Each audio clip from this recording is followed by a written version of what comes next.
Bapak, ibu-ibu, saudara-saudara kaum muslimin rahimakumullah.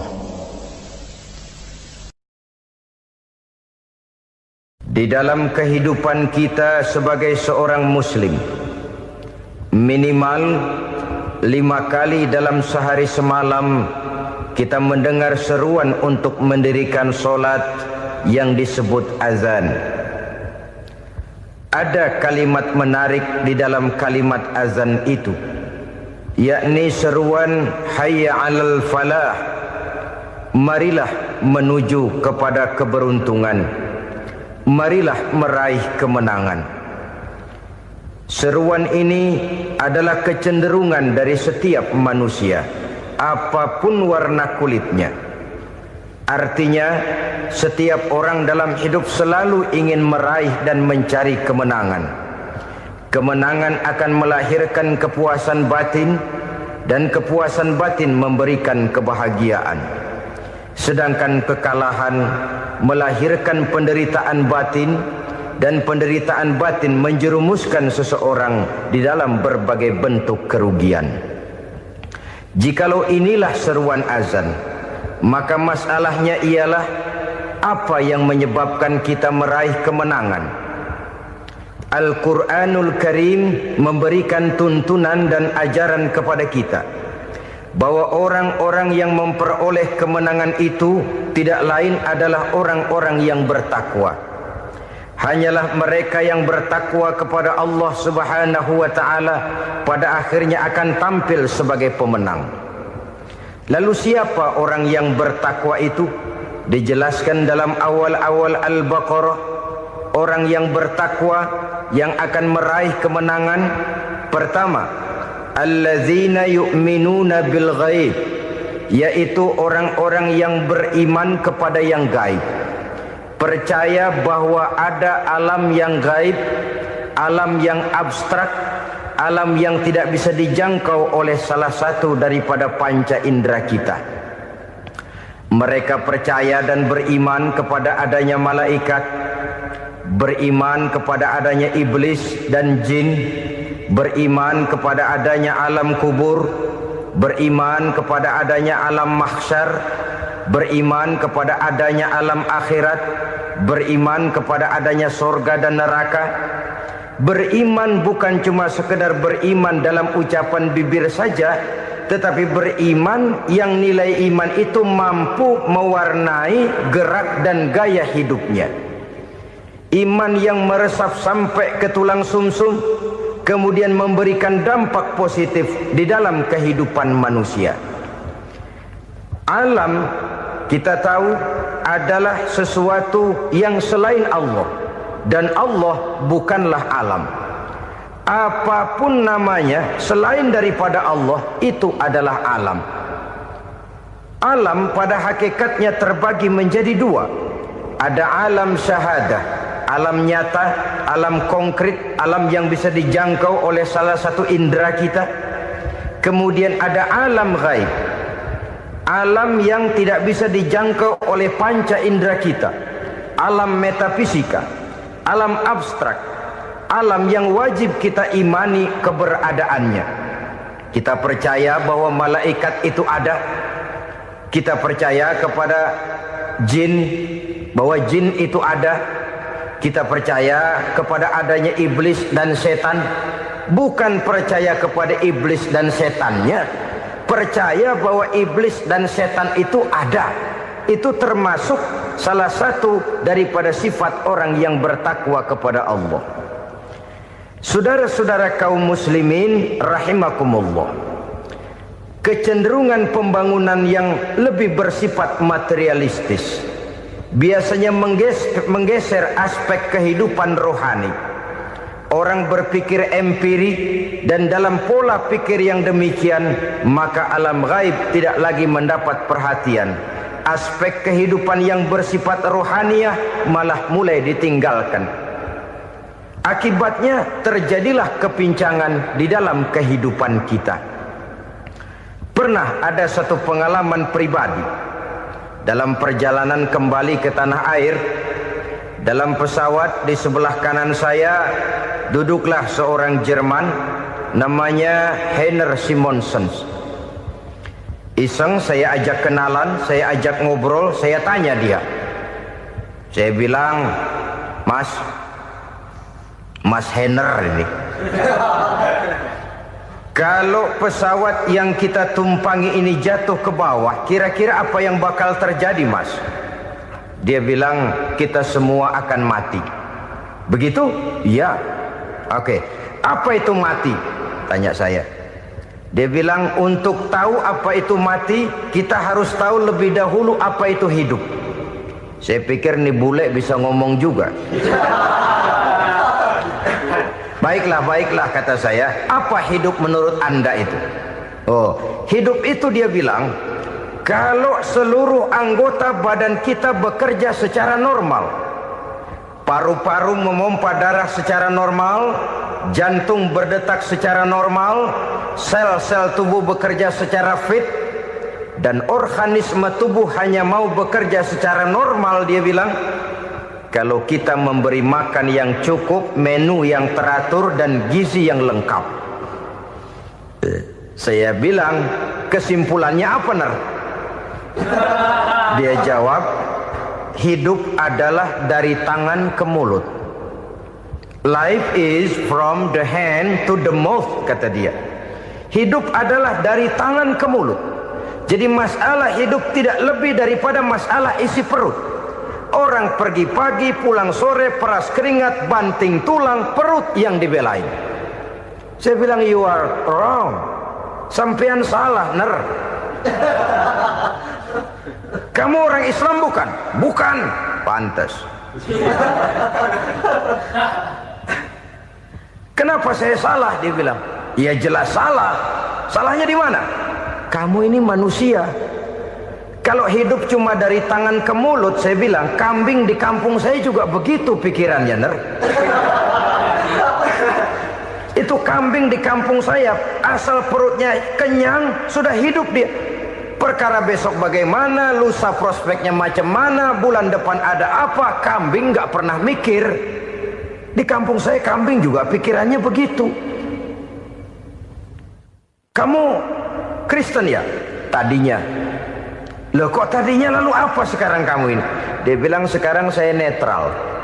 Saya tidak beragama, tapi saya percaya kepada Tuhan sebagai pencipta alam. Saya ingat benar dia bilang, I haven't any religious, but I believe to God as the creator of the world. Kenapa bisa netral begitu, Ner? Habis saya bingung katanya.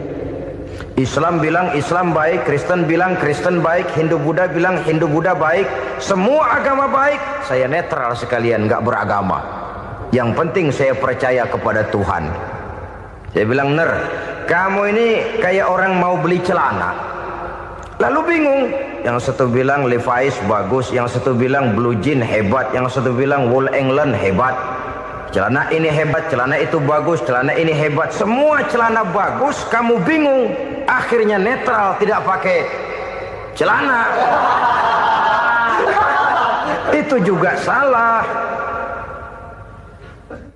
Saya pikir-pikir, kemudian saya melihat bahwa dua pola berpikir Heiner ini nampaknya sudah mulai menggejala di lingkungan masyarakat bangsa kita. Disadari atau tidak, secara jujur kita harus berkata, dua pola pemikiran Heiner ini mulai berkembang di tengah masyarakat bangsa kita. Pertama, pola pikir materialisme. Hidup adalah dari tangan ke mulut. Masalah hidup tidak lebih masalah isi perut. Itu yang perlu dibela, dan disitulah arti kehidupan. Pergi pagi, pulang sore, peras keringat, banting tulang untuk mempertahankan perut. Kalau sudah kemari cara orang berpikir, maka buat apa percaya kepada yang gaib? Untuk apa sholat? Untuk apa puasa? Untuk apa zakat? Untuk apa menghadiri majelis taklim? Tanpa kepercayaan kepada yang gaib, hidup berjalan menurut alur empiris dan materialis. Kalau sudah ke sana cara orang berpikir, biasanya orang lalu cenderung menghalalkan segala cara. Hanyalah orang yang percaya bahwa akhirat ada, hanyalah orang yang percaya bahwa alam kubur itu ada, hanyalah orang yang percaya bahwa malaikat itu ada, hidupnya akan lebih terarah dan terkendali. Karena kepercayaan kepada yang gaib, yang merupakan fase daripada kehidupan setelah hidup yang sekarang ini, mewarnai gerak pribadi seseorang di dalam dia melakukan kegiatan hidupnya. Pola berpikir materialisme, disadari atau tidak, mulai menggejala di lingkungan masyarakat bangsa kita.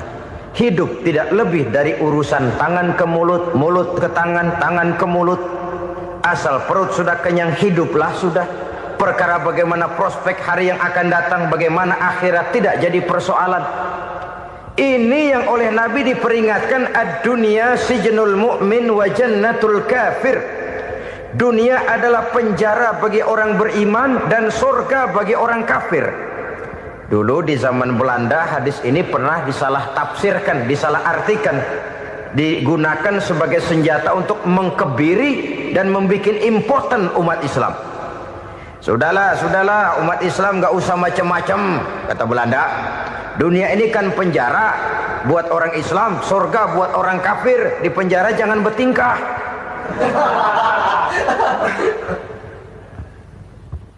Pengertiannya tidak begitu.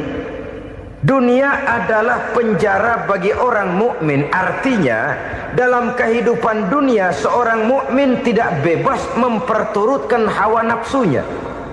Di penjara hawa nafsunya itu. Sebaliknya surga bagi orang-orang kafir. Buat orang kafir surgalah dunia ini. Mereka bebas memperturutkan hawa nafsunya, dilarang tidak terlarang, dicegah pun tidak tercegah. Mereka hidup menurut alur bisikan nafsu mereka sendiri. Kemudian bila ajal datang, maut merenggut nyawa, selesailah surganya sampai di situ.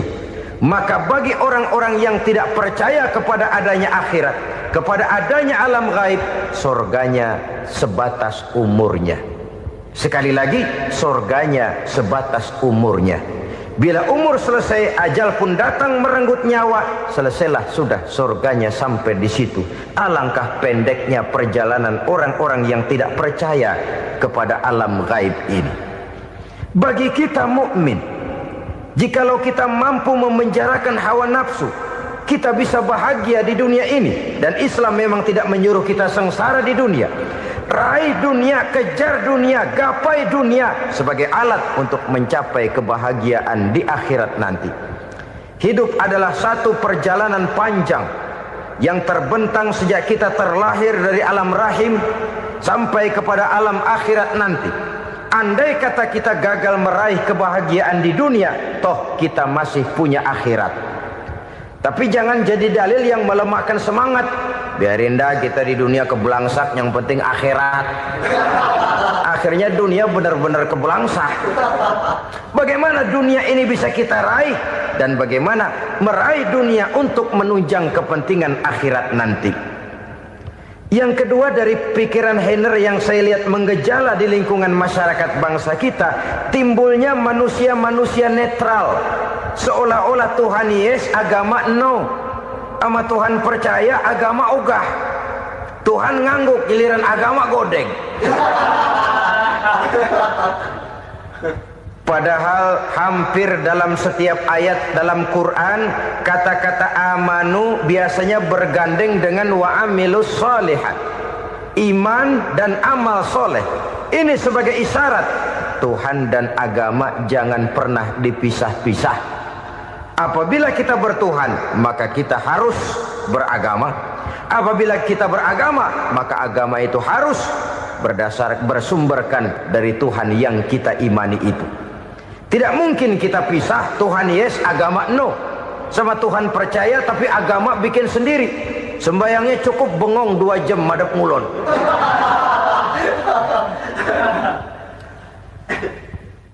Saudara-saudara kaum muslimin rahimakumullah.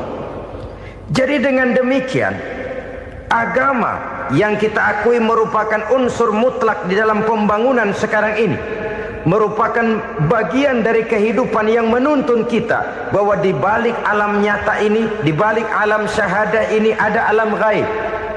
Dan mudabbir, murabbi yang mengatur, yang menguasai, yang memelihara, baik dia alam nyata, baik dia alam gaib, tidak lain adalah Allah Subhanahu wa ta'ala. Di sana ada satu super power, satu maha kekuatan yang kita perlu bersandar kepadanya. Sebagai makhluk nyata yang hidup di alam nyata, berbuatlah secara nyata sebagaimana harusnya kita berbuat. Karena Islam jelas bukan agamanya orang pemalas. Islam jelas bukan agamanya orang yang mengajarkan setelah selesai sholat boleh duduk, nggelenggem ayam-ayam, ndelohom, menghitung bintang di langit sambil menunggu keajaiban. Tidak. Islam adalah agama yang mengajarkan apabila sholat sudah selesai kamu kerjakan, bertebaranlah di permukaan bumi, cari karunia Tuhanmu. Jangan hidup berpangku tangan menunggu keajaiban. Karena hidup bukan undian. Jangan berharap untung besar tanpa mau peras keringat. Tapi di sebalik itu toh kita juga harus yakin bahwa di sisi usaha nyata yang kita lakukan ada satu super power, satu maha kekuatan gaib yang menentukan berhasil dan tidaknya usaha kita. Kepercayaan kepada hal semacam inilah yang mendorong kita untuk mempunyai sandaran vertikal, agar jikalau usaha ini berhasil, kita tidak lupa diri dan lupa daratan. Jikalau usaha ini gagal, kita tidak putus asa dan buruk sangka, tidak cupik pandangan dan sempit hati, tapi mampu melihat persoalan dengan kacamata putih sambil husnuzon kepada Allah Subhanahu wa ta'ala. Kita percaya malaikat itu ada. Ada yang namanya raqib dan atid, mengawasi gerak hidup kita sampai kepada gerak hati kita. Ini memberikan sugesti agar kita berhati-hati, tidak sejengkal tanah pun kita bisa berlindung dari pengawasan raqib dan atid. Ada munkar nakir yang akan menyoal kita di alam kubur. Ada malaikat Malik, penjaga neraka. Ada malaikat Ridwan yang menjaga surga. Kita percaya kepada adanya jin, kita percaya kepada adanya setan, iblis. Percaya kepada adanya, bukan mempercayai si setan, si iblis lalu menjadikannya sebagai teman. Tidak. Percaya bahwa mereka itu ada dan merupakan makhluk Allah yang gaib, yang diciptakan Allah Azza wa Jalla. Kepercayaan kepada alam gaib memberikan motivasi terhadap gerak lahir manusia, sehingga dengan motivasi kepercayaan kepada yang gaib, gerak lahir jadi lebih terarah, jadi lebih terpelihara. Pernah seseorang bertanya, "Pak, apakah adanya akhirat bisa dibuktikan secara ilmiah?" Saya bilang tidak bisa, tidak bisa. Kenapa? Karena yang berangkat nggak pernah pulang kemari lagi. Kalau dia pulang kemari bisa kita tanya bagaimana enak di sono. Cuma secara moral saya katakan, lebih beruntung orang yang percaya kepada akhirat daripada yang tidak. Sekarang saudara percaya akhirat ada, lalu saudara baik-baik di dunia, sholat, puasa, zakat, menolong orang lain, menebarkan kebajikan. Saudara mati, andai kata akhirat tidak ada, toh dalam hidup saudara sudah berbuat baik. Paling tidak nama saudara akan dikenang sebagai orang baik. Sebaliknya, saudara percaya, kata saya, bahwa akhirat tidak ada, lalu hidup semau-maunya, tenggelam dalam maksiat dan munkarat, menentang Allah, tidak mau ruku dan sujud. Lalu saudara mati, kemudian akhirat ada. Ayo, mau apa? Bekal tidak punya. Jadi secara moral lebih beruntung orang yang percaya kepada adanya akhirat daripada yang tidak percaya. Dan itu alam gaib yang tidak bisa dibuktikan secara eksat. Jangankan untuk membuktikan seperti itu, dalam kehidupan sehari-hari saja yang kita rasakan tidak selalu berbentuk toh. Angin, bagaimana sih bentuknya angin? Kita tidak tahu. Merah, buktinya kalau dikerok merah. Yang merah itu kulit, yang kulit kita bukan anginnya. Sakit, rasa sakit itu ada, tapi bagaimana bentuk sakit kita nggak pernah tahu. Kalau kita makan cabai pedas, bagaimana bentuk pedas itu tidak ada, tapi rasa ada. Bentuk pedas hijau, cabenya bukan pedasnya. Tidak semua yang kita rasakan bisa kita gambarkan dalam bentuk yang konkret. Oleh karena itu, sekali lagi bahwa kepercayaan kepada alam yang gaib mampu memberikan satu sugesti yang menata kehidupan seseorang lebih lurus, lebih terarah, dan lebih terkendali.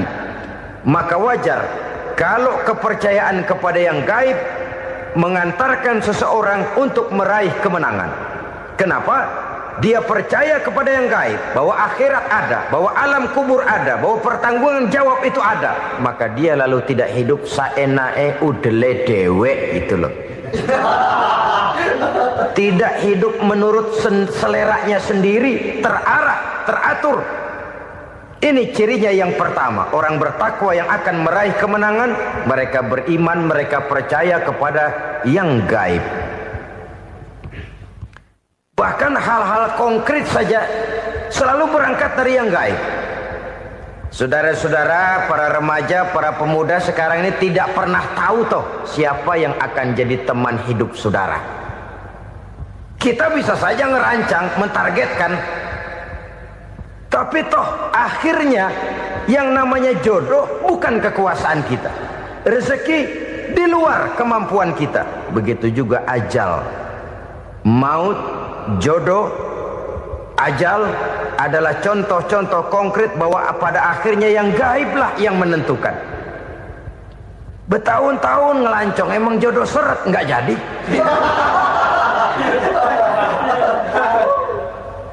Begitu kenal baru setengah malam nginep ditangkap hansip.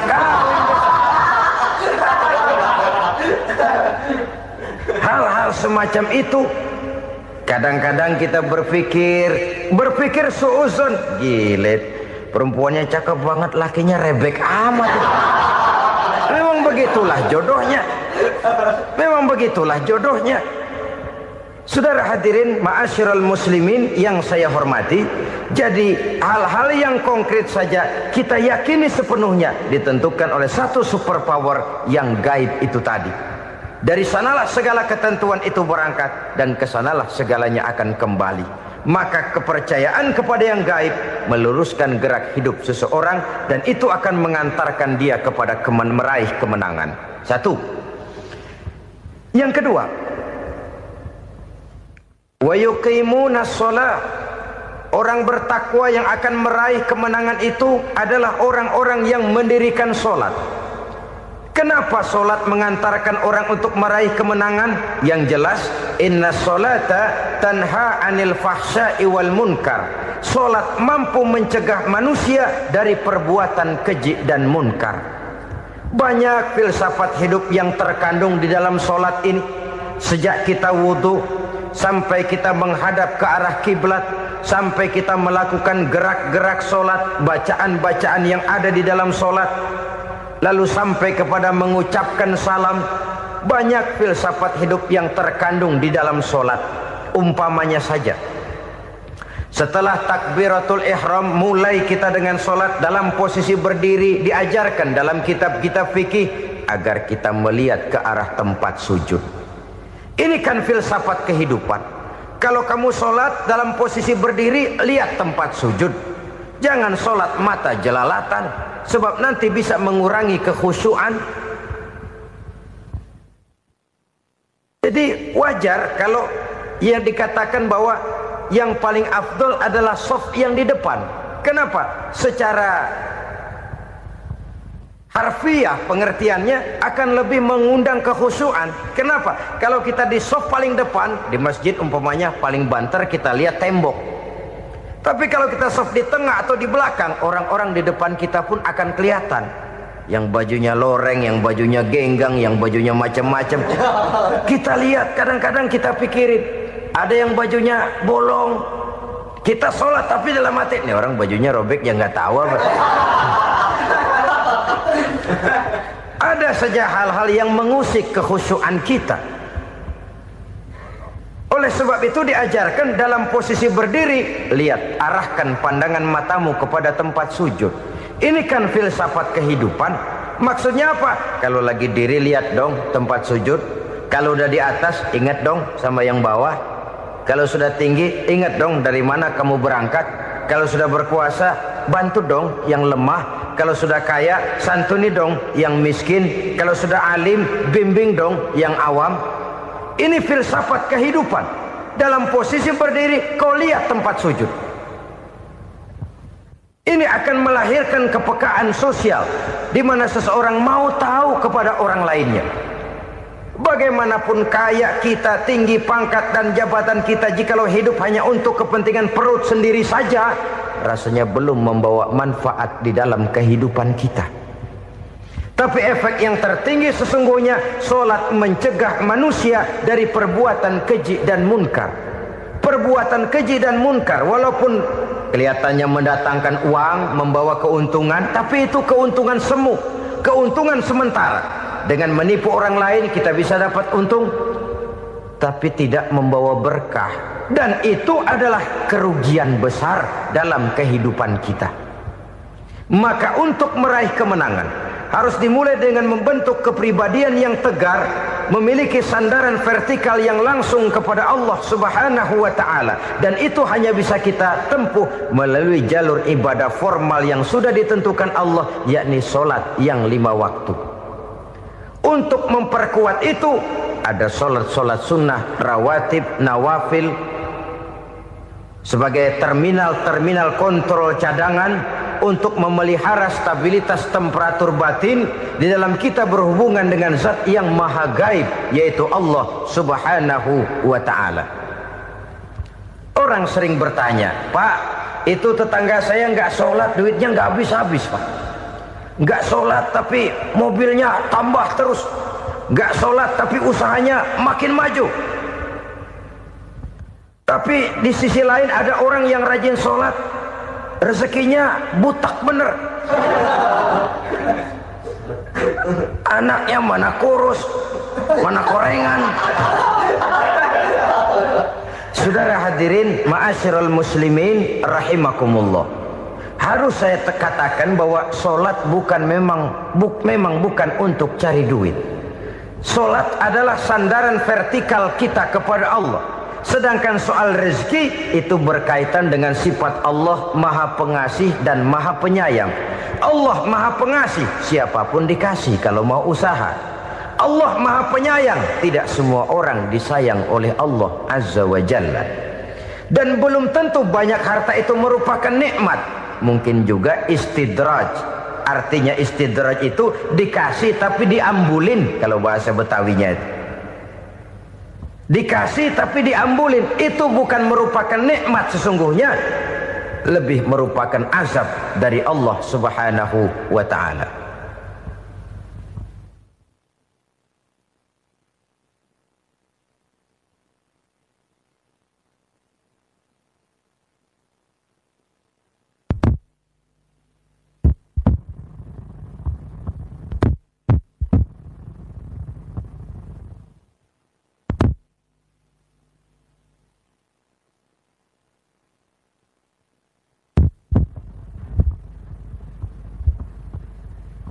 Agama mempunyai sistem solat, dan kita umat Islam telah dituntun oleh Allah Subhanahu wa ta'ala yang wajibnya 5 kali dalam sehari semalam mendirikan solat, dan itu tentu berada dalam jangkauan kemampuan manusia.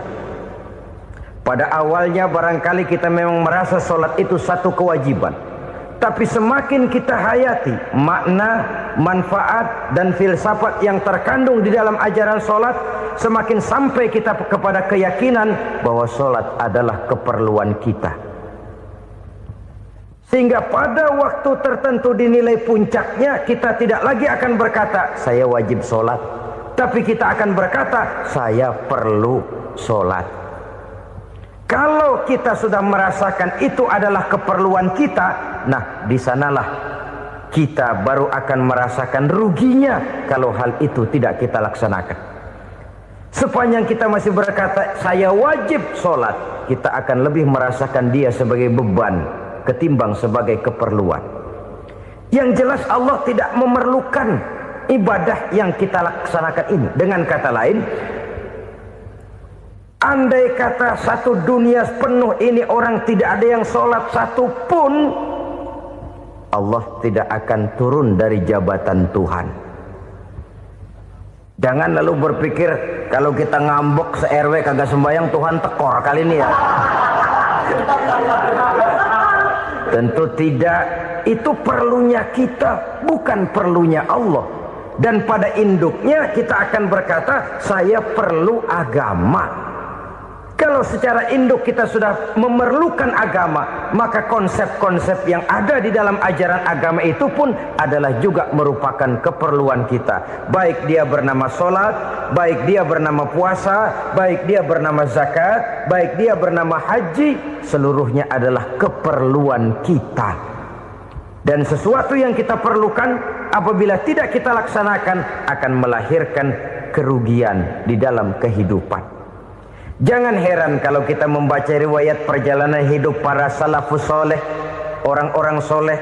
Ada yang tahajud sampai 100 rakaat, ada yang sholat malam kakinya sampai bengkak.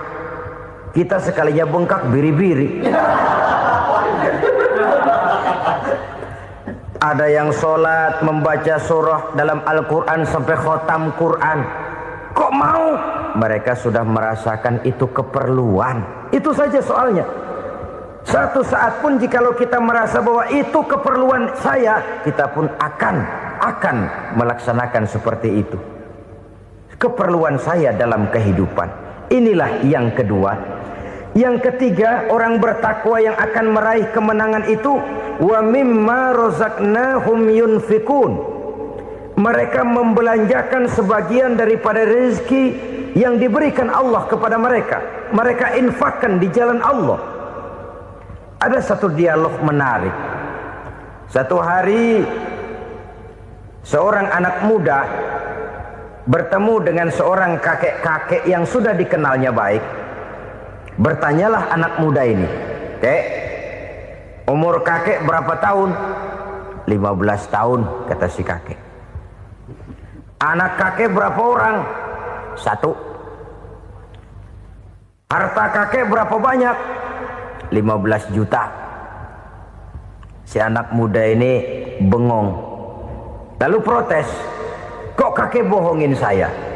"Kenapa?" "Saya tahu umur kakek 70 tahun. Kenapa ngaku 15? Saya tahu anak kakek 5. Kenapa bilang 1? Saya tahu kakek miliuner, miliaran uang kakek. Kenapa ngaku cuma 15 juta? Begini, kata si kakek tadi. Benar, umur saya 70 tahun. Tapi dari umur yang 70 tahun itu baru 15 tahun terakhir ini saya merasakan ibadah kepada Allah. Meninggalkan maksiat, jauh dari segala macam munkarat. Maka yang 15 tahun inilah yang benar-benar saya rasakan sebagai umur saya. Benar anak saya 5, tapi yang 4 susah diatur. Cuman 1 rasanya nih yang bakal jadi si buah hati belahan jantung pelanjut cerita penerus sejarah. Cuma 1 ini yang saya harapkan, yang akan jadi anak soleh, yang akan membuat saya menerima pensiunan pahala. Kalau yang 4 apek dah, nggak ada harapan. Yang 1 nyekek botol melulu. Oh begitu, iya. Lalu kenapa kakek bilang harta kakek cuma 15 juta padahal saya tahu kakek uangnya miliaran, depositonya banyak? Ya karena 15 juta itulah yang saya ingat yang pernah saya belanjakan di jalan Allah. Saya merasa itulah harta saya yang sebenarnya. Yang miliaran yang saya simpan di bank kelak, kalau satu saat saya mati, akan jadi rebutan di antara anak-anak saya. Iya kalau anak saya soleh kayak yang 1 ini. Kalau yang 4 tadi udah tulen dia bakal berantem dah berebut tuh. Jadi 15 juta yang saya belanjakan di jalan Allah inilah yang saya merasakan benar-benar harta saya yang sesungguhnya. Dialog ini patut menjadi bahan renungan kita bersama.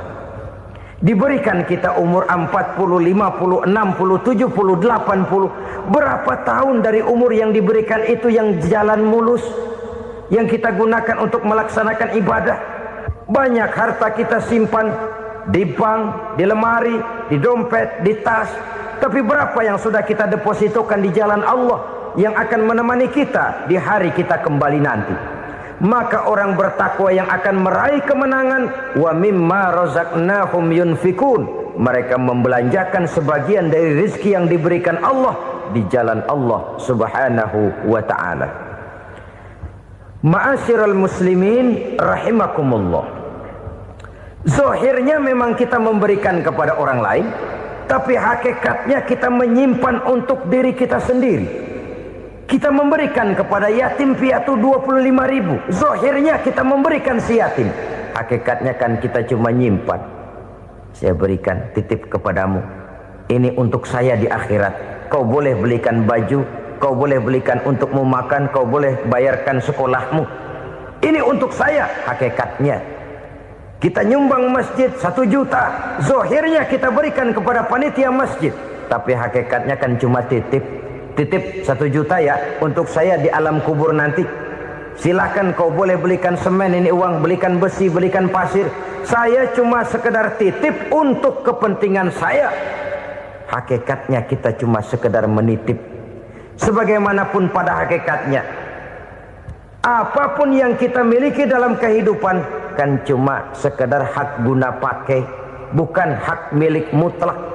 Harta kita, rumah kita, kendaraan kita, kebun kita, pabrik kita, hak guna pakai saja.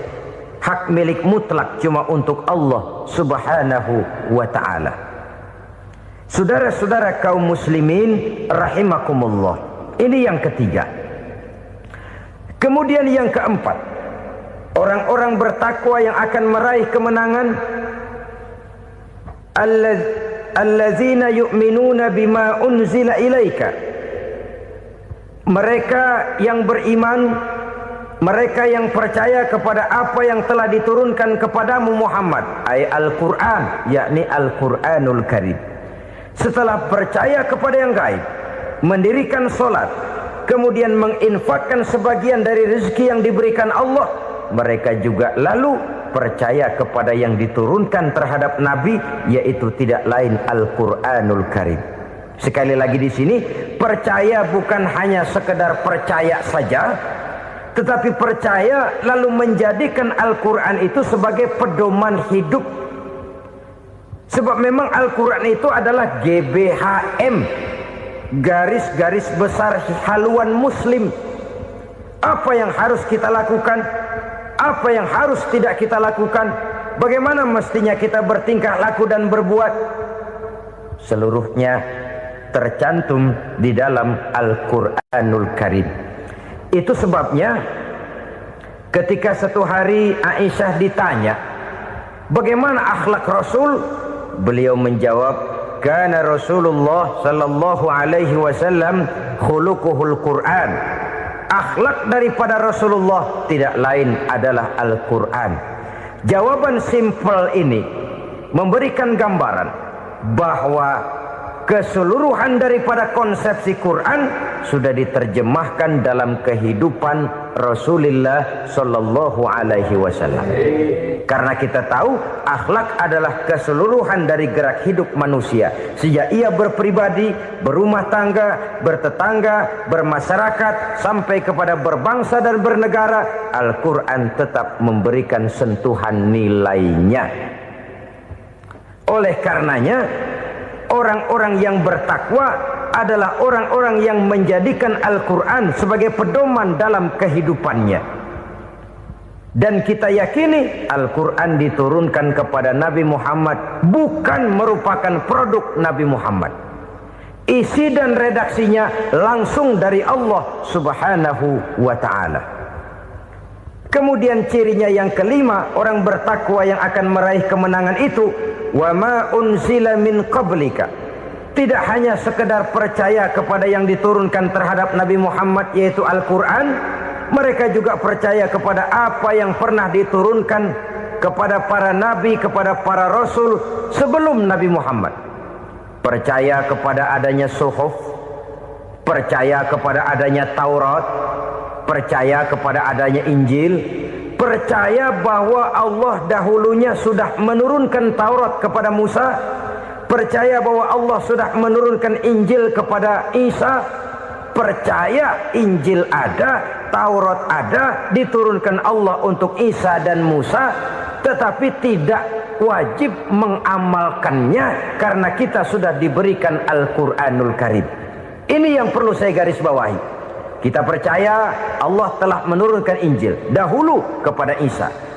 Kita percaya bahwa Allah telah menurunkan Taurat dahulunya kepada Nabi Musa. Kadang-kadang ini dijadikan dalih, dikacaukan pengertiannya. Quran saja mengajarkan bahwa orang yang bertakwa harus percaya kepada Injil, maka pakailah Injil. Apalagi kalau ayat sebelumnya ditilap, dihapus, dihilangkan, Injilnya yang ditekankan, maka akan terjadilah penekanan yang salah arah. Karena salah arah akhirnya bisa merusak dan menghancurkan akidah. Ketika Rasul suatu saat pernah ditanya orang, "Ya Rasul, bagaimana sikap kita sebagai muslim terhadap Injil yang ada sekarang?" Beliau menjawab, "La tukadzibuhu jami'an wa la tusaddiquhu jami'an." Jangan didustakan seluruhnya, jangan juga dibenarkan semuanya. Artinya, ini sudah merupakan gambaran dari Rasul bahwa dalam Injil yang ada sekarang masih ada ajaran-ajaran tauhid yang dibawa oleh Nabi Isa dan diajarkan kepada umatnya. Tapi juga dalam Injil yang sekarang ini sudah terkena intervensi dan investasi manusiawi. Karena itu Rasul menyimpulkan, la tukadzibuhu jami'an wa la tusaddiquhu jami'an. Jangan didustakan semua, jangan dibenarkan seluruhnya. Kita memang percaya Allah telah menurunkan Injil kepada Nabi Isa dulu, tapi kita tidak wajib mengamalkan Injil. Kita percaya Allah telah menurunkan Taurat kepada Nabi Musa, tapi kita tidak wajib mengamalkan kitab ajaran Taurat. Yang wajib kita percayai dan kita amalkan hanyalah Al-Quranul Karim. Kenapa? Oleh karena baik yang ada di dalam Taurat, baik yang ada di dalam Injil, tentu tercakup di dalam Al-Quran sebagai kitab terakhir yang diturunkan oleh Allah Subhanahu wa Ta'ala. Dan itu wajar.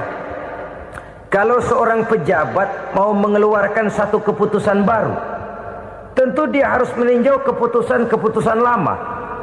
Andai kata dianggap tidak berlaku, dianggap tidak relevan lagi, maka keputusan-keputusan lama itu tentu sudah dianggap tidak berlaku.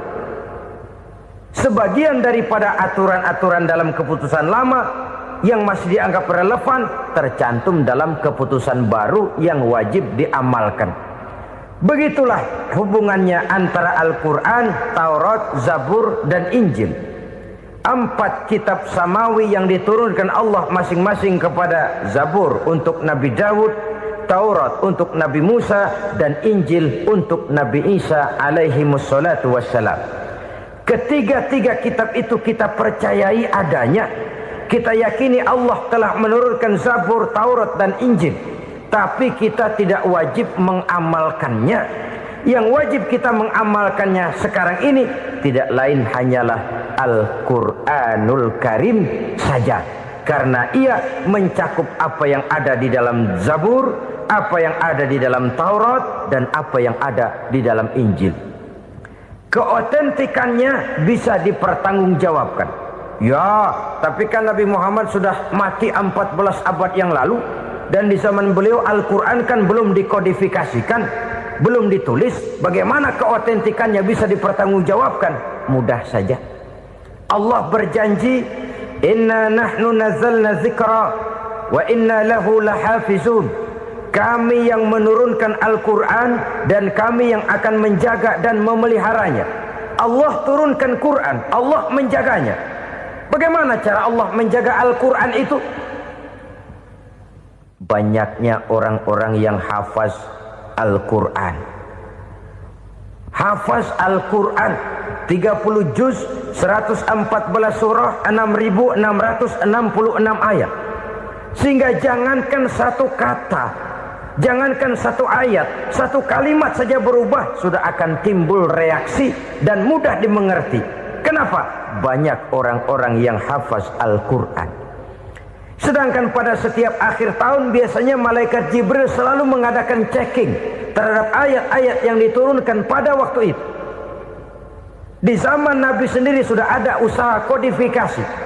Dan yang lebih luar biasa lagi, sampai hari ini tidak seorang pun mampu membuat satu ayat saja semacam Al-Quran. Ke bahasa manapun dia diterjemahkan, naskah aslinya tetap ikut, rujukan dasarnya tetap ada. Berdasarkan itu, maka tidak mungkin terjadi penyelewengan terhadap atau pemalsuan terhadap ayat-ayat Al-Quranul Karim. Kesuciannya, keotentikannya, kemurniannya bisa dipertanggungjawabkan. Ma'asyiral muslimin rahimakumullah. Oleh karenanya, konsepsi dasar daripada ajaran Islam ini memang tidak lain adalah Al-Quran dan Sunnah. Isi daripada agama Islam yang merupakan iman, Islam dan ihsan, konsepsi dasarnya tidak lain adalah Al-Quran dan Sunnah Rasulullah Sallallahu Alaihi Wasallam. Maka yang kita perlukan sekarang ini adalah terjemahan Al-Quran di dalam kehidupan kita. Dengan demikian, maka gaya kehidupan yang lebih Qurani itulah yang kita dambakan. Kita perlu memang terjemahan Quran dalam bahasa Inggris, dalam bahasa Belanda, dalam bahasa Jepang, tapi yang lebih kita perlukan adalah terjemahan Quran di dalam kehidupan kita. Konsekuen, tidak memanipulasi, ringan sama kita jinjing, berat sama kita pikul. Jangan kalau lempengan ayat Quran tuh kira-kira enak diamalin, keras teriakan kita. Giliran kira-kira ayat Quran itu mukul kepala kita sendiri, diam kita. Itu ciri yang pernah disindir Allah dalam awal-awal Baqarah juga. Ciri beragamanya orang yang munafik. Kullama adha'a lahum masyawfih, kata Allah. Wa iza azlama alaihim qamu. Apabila terang mereka jalan, apabila gelap mereka berhenti. Artinya, kalau kira-kira di Islam nguntungin, rame-rame pada teriak Islam.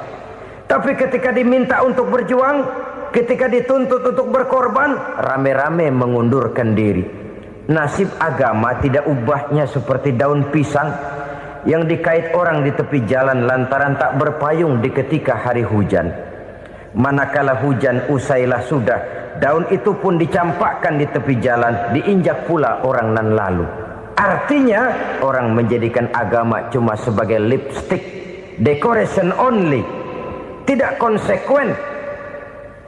Hanya pada saat-saat kelihatannya Islam membawa keuntungan, rame-rame orang teriak-teriak tentang Islam. Tapi jikalau diminta berjuang, jikalau dituntut untuk berkorban, biasanya rame-rame juga mengundurkan diri. Jangan heran kalau mayoritas hitungan kita, tapi minoritas peranan kita. Kuantitas kita dalam jumlah, tapi dalam kualitas kita lebih sering jadi penonton daripada jadi pemain. Padahal itu sangat tidak boleh terjadi. Umat Islam di Indonesia harus bangkit. Umat Islam di Indonesia harus sadar akan keberadaannya. Tidak boleh hanya jadi penonton berpangku tangan. Karena memang agama kita juga mengajarkan untuk konsekuen di dalam menjabarkan ajaran-ajaran daripada agama kita. Kita sering jatuh menjadi umat yang lemah oleh karena kita ini tidak pandai menggalang kebersamaan yang diakibatkan tidak konsekuennya kita. Diistilahkan bahwa umat Islam di dalam menggalang kebersamaannya itu harus seperti orang main sepak bola. Saudara-saudara kan tahu orang main sepak bola itu. Orang main sepak bola, kalau pertandingan belum dimulai sih silakan saja kumpul di luar lapangan, atur strategi yang baik. Tapi kalau pertandingan sudah dimulai, turun ke lapangan hijau, jangan kumpul terus. Ada sepak bola gotong royong, mundur-mundur rame-rame, depan ke depan kumpul melulu mainnya. Kalah. Orang main sepak bola itu ya harus ada penyerang tengah, harus ada penjaga gawang, harus ada strikernya, harus ada kiri luarnya, kanan dalamnya yang jadi backnya. Posisi boleh bermacam-macam, tapi yang penting saling ngoper untuk menggolkan gawang lawan. Begitulah umat Islam ini. Boleh ada yang jadi pejabat, boleh ada yang jadi pengusaha, boleh ada yang jadi petani, silakan ada yang jadi seniman, ada yang jadi penyair, ada yang jadi artis sekalipun. Tapi kalau sudah berhasil menguasai bola, jangan lupa operannya. Operan itu yang langka. Kita ini muslim kadang-kadang kalau sudah memegang menguasai bola, kalau belum mau mampus, belum mau ngoper.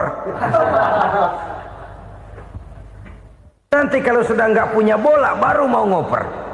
Kalau sudah dengar-dengar mau dekat pensiun, baru mau jihad, baru mau berjuang, baru mau ngurus pesantren. Tanda tangan sudah tidak laku, memo sudah tidak dihargai, baru mau berjuang. Kemarin kemana mas?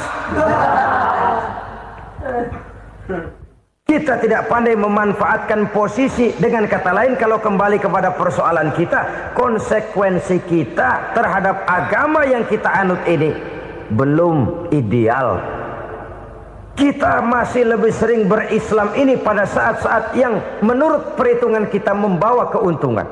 Tapi kalau diminta berjuang, dituntut berkorban, yang itu pun hakikatnya adalah untuk kepentingan kita juga. Allah tidak pernah menuntut kita untuk jihad bagi kepentingan Allah, itu tidak. Berjuang menegakkan agama Allah, apakah untuk kepentingan Allah? Tidak. Untuk kepentingan kita. Sebab nilai-nilai jihad itu pada akhirnya akan membawa kita kepada suatu kebahagiaan. Setidaknya kalau tidak di dunia, tentu di akhirat sebagai syahid. Oleh karena itu, pada bagian akhir ini saya ingin mengajak, marilah kita konsekuen.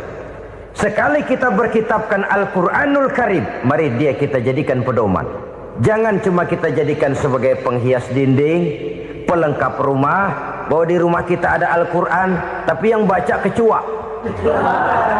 Habis pada bolong tuh Quran. Yang penting kan punya Quran. Ditaruh di pintu rumah. Biar apa? Biar kuntilanak kagak masuk katanya. Ya apa itu nasib Quran, cuma kerjanya jaga pintu, ngusir kuntilanak, ngusir memedi. Bagaimana kita hidup menurut tuntunan Al-Quran? Kadang-kadang tidak pernah menjadi masalah bagi kita. Maka bagaimanakah Al-Quran akan mungkin membawa keberkahan dalam hidup kalau ajarannya kita injak-injak dalam keseharian kita? Mewujudkan gaya hidup yang lebih Qur'ani, itulah yang akan kita rintis di dalam kehidupan kita. Bertahap, step by step, menurut kemampuan yang ada pada kita. Jika jalan ini tidak bisa kita selesaikan, percayalah akan ada generasi penerus yang akan melanjutkan usaha dan cita-cita mulia itu. Jadi percaya kepada Taurat, percaya kepada Injil, sekadar percaya Allah dahulunya sudah menurunkan itu. Tapi kita tidak wajib mengamalkannya. Kenapa? Generasi Injil masa berlakunya sudah kedaluarsa. Taurat masa berlakunya sudah kedaluarsa. Injil pernah berlaku untuk orang Nasrani di zaman Nabi Isa. Taurat pernah berlaku untuk orang Yahudi di zaman Nabi Musa. Setelah generasinya berlalu, datang Rasul penutup yang membawa Al-Quranul Karim. Maka Al-Quran itulah yang berlaku menjadi pedoman sampai hari akhir nanti. Jangan jauh dari Al-Quran, karena apabila ini kita lakukan, maka kita akan kembali kepada satu gaya hidup yang jauh dari tuntunan agama, dan itu artinya kita akan semakin jauh untuk meraih kemenangan. Saudara-saudara kaum muslimin rahimakumullah.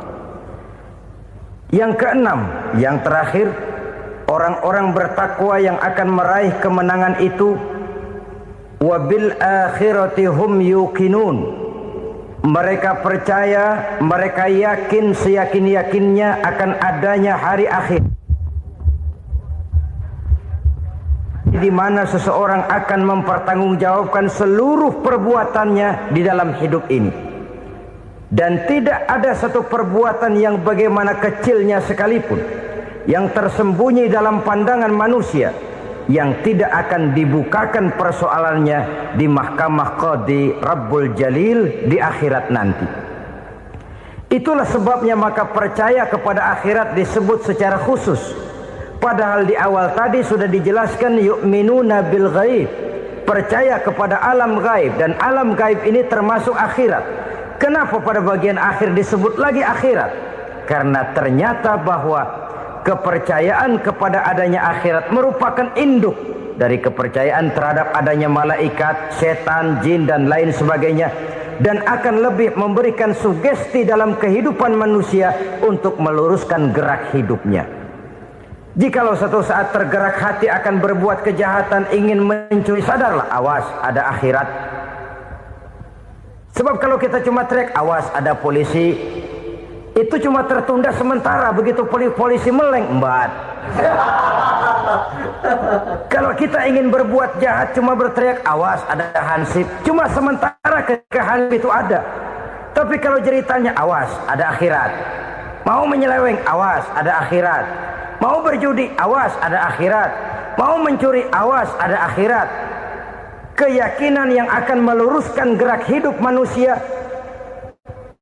sehingga gerak itu jadi lebih terarah dan terkontrol, tidak merugikan baik diri sendiri, lebih-lebih orang lain.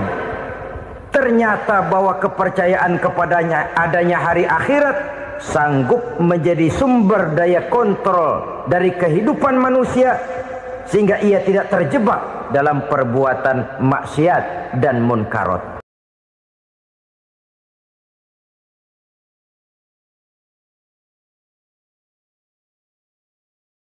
7 macam perkara yang merusak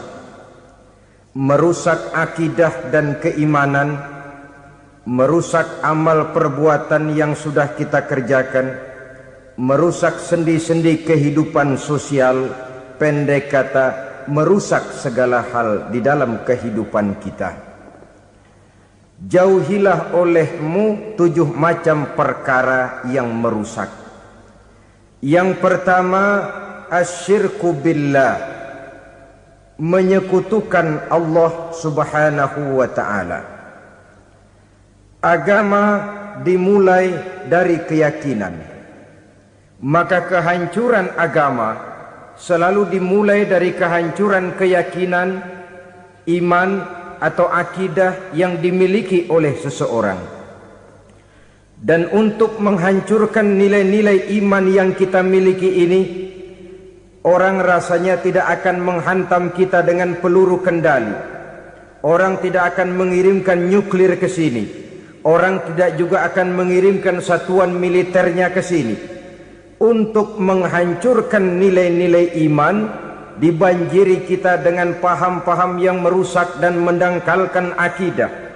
Baik ia bernama materialisme, baik ia bernama sekularisme, baik ia bernama banjirnya maksiat dan munkarat, baik ia bernama banjirnya peradaban dan kebudayaan yang menghancurkan moral daripada anak-anak kita, sedikit demi sedikit melenturkan dan melunturkan nilai-nilai keimanan kita, untuk kemudian pada waktunya nilai iman itu akan bertukar dan berganti menjadi nilai syirik kepada Allah subhanahu wa ta'ala.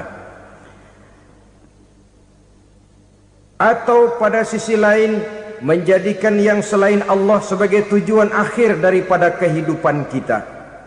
Sedangkan kita sama-sama maklum bahwa di dalam pandangan agama Islam, dosa yang tidak berampun, dosa yang terbesar, termasuk dalam kategori bapak moyangnya dosa, tidak lain adalah syirik, yakni menyekutukan Allah subhanahu wa ta'ala. Pola penghancuran iman ini memang berstrategi. Ditawarkan kita kepada paham materialisme, paham kebendaan, di mana otak menempati urutan sebagai ranking pertama, Tuhan jatuh pada urutan kedua. Lalu menyusul kepada paham sekularisme, Allah dipisahkan dari seluruh kegiatan hidup ini, untuk pada gilirannya menjadikan yang selain Allah sebagai tujuan akhir daripada seluruh kegiatan hidup kita. Oleh karenanya, kewajiban menjaga nilai-nilai iman ini merupakan kewajiban yang mulia tetapi berat, tidak hanya untuk kita, tetapi juga bagaimana mewariskannya kepada anak-anak kita, generasi yang akan datang. Orang-orang tua bijaksana yang diceritakan di dalam Al-Quran, kalau sudah berpikir tentang anak-anaknya, pertanyaan yang paling mereka risaukan ialah ma ta'buduna min ba'di. Anakku, kalau pada satu saat aku, ayahmu sudah tidak ada lagi di dunia ini, meninggalkan kamu semua, ma ta'buduna min ba'di, apa yang akan kamu sembah nak? Jikalau sekarang ayahmu masih mau ke masjid, masih mau melakukan rukuk dan sujud, masih beribadah menyembah Allah Subhanahu wa ta'ala, kalau orang tuamu sudah tidak ada, ma ta'buduna min ba'di, masihkah engkau mau datang ke masjid? Masihkah engkau mau rukuk dan sujud? Masihkah engkau mau menyembah Allah Subhanahu wa ta'ala? Pertanyaan ini yang dipikirkan oleh Nabi Yakub kepada putra-putranya. Pertanyaan ini yang diteruskan oleh Nabi Ibrahim kepada anak-anaknya. Pertanyaan ini yang diwariskan oleh generasi ulama salafus saleh kepada para generasi berikutnya. Bagaimana kita generasi sekarang? Kita orang-orang tua sekarang bukan berfikir ma ta'buduna min ba'di, malah yang kita fikirkan ma ta'kuluna min ba'di. Kalau bapak tidak ada nanti kamu makan apa nak? Perkara kamu nyembah apa, urusan nomor 18. Yang penting kamu nanti hidup bisa makan nak. Maka kita sibuk mewariskan harta kepada anak-anak kita. Kita sibuk mewariskan kebun dan tanah kepada anak-anak kita. Kita sibuk mewariskan pabrik kepada anak-anak kita, sementara kita lupa mewariskan intan yang paling mahal, mewariskan mutiara yang paling berharga, yaitu nilai iman kepada Allah Subhanahu wa ta'ala. Alangkah baiknya apabila warisan harta, warisan tanah dan kebun, warisan rumah dan pabrik didasari lebih dahulu dengan mewariskan nilai iman kepada Allah Subhanahu wa ta'ala. Sebagai orang-orang tua, kita boleh bersedih kalau anak kita tidak mengerti komputer. Kita boleh bersedih kalau anak kita tidak mengerti matematika. Kita boleh bersedih kalau anak kita tidak mengerti bahasa Inggris. Tapi sewajarnya lebih bersedihlah kita orang tua jikalau mempunyai anak yang tidak kenal Allah sebagai Tuhannya, yang kemudian tidak mau rukuk dan sujud kepada Allah Tuhannya. Itulah kemalangan yang paling malang bila kita meninggalkan generasi yang tidak bertauhid kepada Allah Subhanahu wa ta'ala. Betapapun anak kita tidak ngerti komputer, saudara, paling-paling kerugiannya cuma kerugian dunia. Masuk dia ke alam barzakh, munkar nakir tidak akan sempat tanya kau belajar komputer apa tidak. Kumpul dia di padang mahsyar, malaikat juga tidak akan tanya matematikamu nilainya berapa.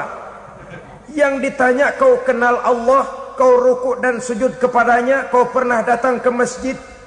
Oleh karena itu sekali lagi, menjaga nilai iman tidak hanya untuk kita, tetapi juga mewariskannya kepada anak-anak kita, generasi yang akan datang.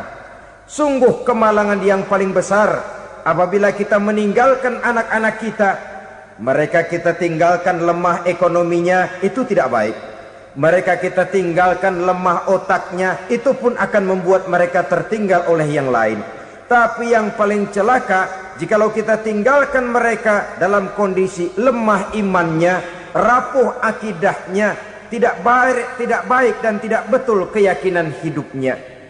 Oleh karena itu Nabi berpesan, jauhilah 7 perkara yang merusak. Yang pertama, syirik kepada Allah Subhanahu wa ta'ala, menyekutukan Allah baik dalam ucapan, dalam keyakinan ataupun dalam perbuatan.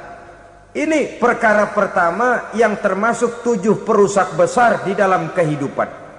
Kalau sudah jatuh kita ke lembah syirik, bagaimanapun banyak kebaikan yang kita kerjakan, berjiwa sosial, bertangan pemurah, gemar menolong orang lain, kalau memang dasarnya syirik, maka seluruh kebaikan kita akan hancur, tidak akan ada nilainya dalam pandangan Allah Subhanahu wa taala.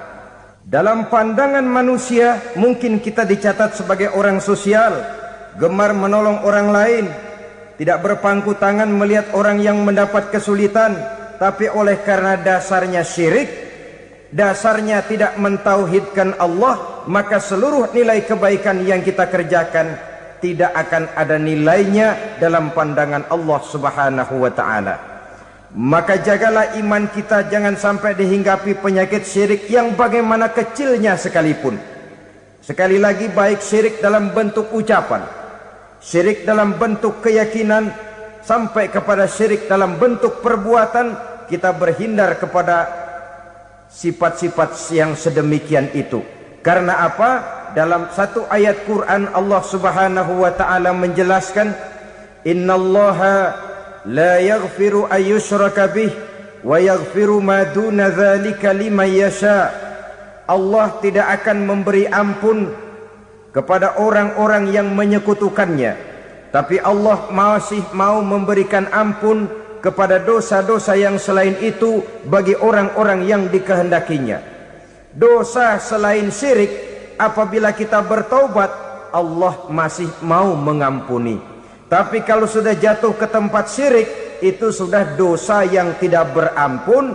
Taubatnya tidak lain melepas syirik, kembali kepada tauhid, berkeyakinan bahwa hanya ada Allah Subhanahu wa taala, Tuhan satu-satunya yang lam yalid wa lam yulad wa lam yakul lahu kufuwan ahad. Tidak beranak, tidak pula diperanakkan, dan tidak satupun yang dapat menyerupai Tuhan Allah Subhanahu wa taala. Saudara-saudara kaum muslimin rahimakumullah, bahwa kita di zaman sekarang memang tidak menyembah berhala, ya. Bahwa kita tidak berterang-terangan mengatakan Tuhan lebih dari satu, memang. Bahwa kita tidak berkeyakinan Tuhan itu punya anak atau diperanakkan, tentu. Tapi dalam perbuatan dan i'tiqad, kita kadang-kadang jatuh tanpa kita sadari ke tempat yang bernama syirik ini. Oleh karenanya, di zaman di mana teknologi makin canggih, di mana kemajuan pembangunan makin menjangkau berbagai aspek kehidupan, diperlukan keseimbangan antara kemajuan fisik material dengan kemajuan mental spiritual. Apabila tidak ada keseimbangan, yang terwujud tentulah kepincangan, yang diawali dengan pincangnya cara kita berpikir, sehingga pada akhirnya akan mengarah kepada pincangnya cara kita berbuat dan bertindak di dalam kehidupan kita. Oleh karena itu, Nabi berpesan, jauhilah sifat syirik, karena syirik merupakan dosa yang teramat besar. Ini sifat merusak yang pertama. Yang kedua, kata Nabi, wasihra, jauhilah sihir. Sihir ini juga termasuk perkara yang merusak kehidupan. Kita semua sama-sama maklum bahwa sihir sebenarnya bukan persoalan baru. Sejak sebelum datang Islam, sihir itu sudah ada. Di zaman Yunani kuno, sihir ada. Di zaman Mesir kuno, di zaman Cina kuno, dan yang lain-lain yang serba kuno, sihir itu sudah ada. Bahkan para nabi pun, para rasul yang diutus oleh Allah Subhanahu wa taala, senantiasa berhadapan dengan ahli-ahli sihir untuk menguji kebenaran dari misi yang mereka bawa. Sihir adalah perbuatan di luar kebiasaan yang bisa dikerjakan oleh ahlinya dengan bantuan jin atau setan. Hukum mempelajari sihir adalah haram, mengamalkannya lebih haram lagi. Sebab itu saudara-saudara, sihir merupakan perbuatan merusak yang harus kita jauhi. Ciri-ciri daripada perbuatan sihir, pertama, ia mengandung tipuan, bayangan khayal. Di zaman Nabi Musa misalnya, orang melihat tambang-tambang itu seperti ular. Nabi Musa melayangkan tongkatnya menjadi ular-ular besar yang memakan ular-ular kecil ciptaan tukang-tukang sihir Fir'aun tadi. Lalu sihir bisa terjadi dengan bantuan jin kafir atau setan. Kemudian ciri yang ketiga, sifatnya halus dan tersembunyi. Taruh kata ada seorang ahli sihir yang mempergunakan ayat-ayat Quran sebagai jompa-jampe, sebagai baca-bacaan, itu cuma sekedar kedok.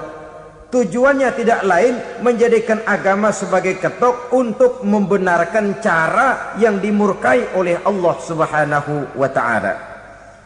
Satu hadis yang diriwayatkan oleh Imam Bazar dan Tabrani, Nabi berpesan, "Laisa minna man tatayyara lahu au takahhana au tukuhhina lahu au sahira lahu." Tidak termasuk ke dalam golonganku, kata Nabi. Tidak termasuk umatku. Siapa mereka? Man tatayyara lahu, orang yang bertatoyur. Apa tatoyur itu? Dari kalimat toyaro artinya terbang. Toir biasa diartikan dengan burung. Tatoyaro percaya kepada suara-suara burung. Man tatoyaro lahu, mempercayai, meyakini dengan benar-benar kepada suara beburungan. Kan suka ada itu, nah bunyi burung tuh, maling liwat. Maling liwat. Burung bunyi, maling liwat. Itu termasuk tatoyaro lahu, percaya kepada suara burung. Kan aneh kalau suara orang nggak dipercaya, suara burung malah dipercaya. Ada ustadz ceramah, kiai ngaji, nggak mau didengerin, burung dengerin bener. Nah, suaranya dari sebelah mana? Belah kulon. Nah, itu tandanya ano. Habis dihitung-hitung. Itu termasuk tatoyaro lahu. Au takahana, atau bertenung, au tukuhina, atau minta ditenungkan, au sahirolahu, atau melakukan perbuatan sihir atau minta disihirkan. Laisa minna, tidak termasuk ke dalam golonganku, kata Nabi. Sehingga dengan demikian saudara-saudara, menghadapi sihir dengan sihir sekalipun termasuk perbuatan yang tidak diajarkan oleh agama. Kita kan mempelajari sihir untuk jaga diri, tidak apa-apa. Yang dilarang mengamalkannya, dilarang juga mempelajarinya. Sebab orang kalau sudah mengetahui, biasanya lalu terangsang untuk mencoba.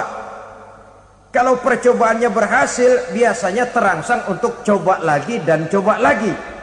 Pada akhirnya ketagihan, lalu beralih menjadi profesi, apalagi itu nanti bisa mendatangkan hasil uang. Saudara-saudara kaum muslimin rahimakumullah, kita manusia makhluk nyata.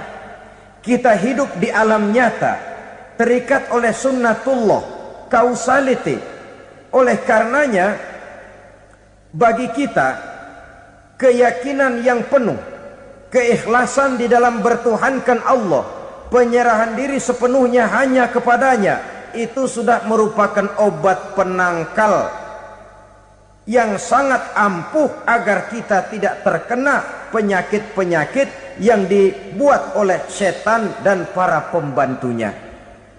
Sehingga beberapa ayat Quran mengajarkan, misalnya a'udzu bikalimatillahi tammati min syarri ma khalaq, atau bismillazi la yadurru ma'asmihi syai'un fil ardi wala fis sama', dengan menyebut nama Allah yang tidak bisa mendatangkan bahaya sedikit pun, dari baik yang datang dari langit maupun yang datang dari bumi. Jiwa yang kosong dari keyakinan yang penuh kepada Allah, jiwa yang penuh was-was dan ragu-ragu, itu yang mudah terserang oleh penyakit-penyakit yang dikerjakan oleh para tukang-tukang sihir, yaitu oleh setan dan seluruh para pembantunya. Kemudian hadis kedua yang diriwayatkan oleh Imam Ibnu Hibban, Nabi bersabda, la yadkhulul jannata mudminu khamrin wala mu'minu bisihrin wala qati'u rahmin. Tidak masuk surga. Ini Nabi yang bilang, tidak masuk surga. Siapa itu? Pertama, mudminu khamrin, orang yang berkekalan dalam mabuk. Selalu mudminun itu sudah menjadi perbuatan rutinnya, tidak kapok-kapoknya, teler seumur hidup. Mudminu khamrin, tidak masuk surga orang yang selalu bermabuk-mabukan.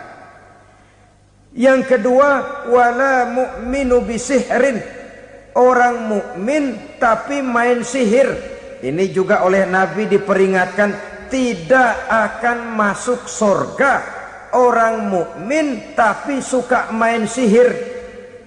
Wala qati'u rahmin, dan tidak juga orang yang memutuskan silaturahmi. 3 macam manusia yang diperingatkan Nabi tidak akan masuk surga: orang yang selalu mabuk, orang mukmin yang main sihir, dan orang yang memutuskan silaturahmi. Saudara-saudara kaum muslimin rahimakumullah. Lalu orang berkata, kenapa dilarang kita bersihir? Padahal Rasul sendiri kan punya mukjizat. Nah, kita memang harus membedakan antara mukjizat dengan sihir. Dalam kehidupan agama kita kenal ada yang namanya mukjizat, ada yang namanya karomah atau keramat biasa diucapkan, ada yang namanya maunah, ada yang namanya irhas, ada juga yang namanya sihir. Kesemuanya ini berbeda, saudara-saudara. Yang dinamakan mukjizat itu khusus untuk para rasul saja. Satu kejadian luar biasa yang terjadi dilakukan oleh rasul atas izin dari Allah Subhanahu wa taala. Perbedaannya dengan sihir jelas. Sihir dari setan, mukjizat dari Allah. Sihir bisa dipelajari, mukjizat tidak. Sihir umumnya untuk maksud-maksud yang tidak baik, sedangkan mukjizat untuk memperkuat kebenaran yang disampaikan oleh para rasul dan ditentang oleh umatnya. Bahkan kafir Quraisy dahulu menganggap orang-orang ahli sihir itu berada dalam satu posisi yang hina, sehingga mereka mengatakan dan menuduh Nabi Muhammad sebagai tukang sihir. Tuduhan sebagai tukang sihir adalah tuduhan yang sangat aib dan hina. Di tengah masyarakat kufar jahiliyah, kedudukan tukang sihir dipandang sebagai kedudukan yang hina, sehingga mereka mengejek Nabi dengan sebutan tukang sihir. Jadi mukjizat hanya untuk Rasul saja. Kemudian karomah. Karomah ini asal kata dari karomah, kehormatan, kemuliaan yang diberikan Allah kepada hamba-hambanya yang rajin mendekatkan diri kepadanya. Oleh karena ketekunannya melaksanakan ibadah, Allah memberikan keistimewaan kepada orang itu, yang dengan keistimewaannya dia bisa mengerjakan yang tidak bisa dikerjakan oleh orang lain. Karomah hanya bisa dicapai dengan prestasi ibadah. Kalau sihir, mau ibadah apa enggak, asal dia belajar, bersatu dan berteman dengan setan, memenuhi persyaratan-persyaratan setan, biasanya lalu bisa. Sedangkan karomah tidak mungkin terwujud tanpa orang mendekatkan diri sedekat-dekatnya kepada Allah Subhanahu wa ta'ala. Maka kita lihat biasanya orang-orang yang punya ilmu sihir, mukanya rata-rata nggak enak dilihat. Kumuh, jauh dari air wudhu, jauh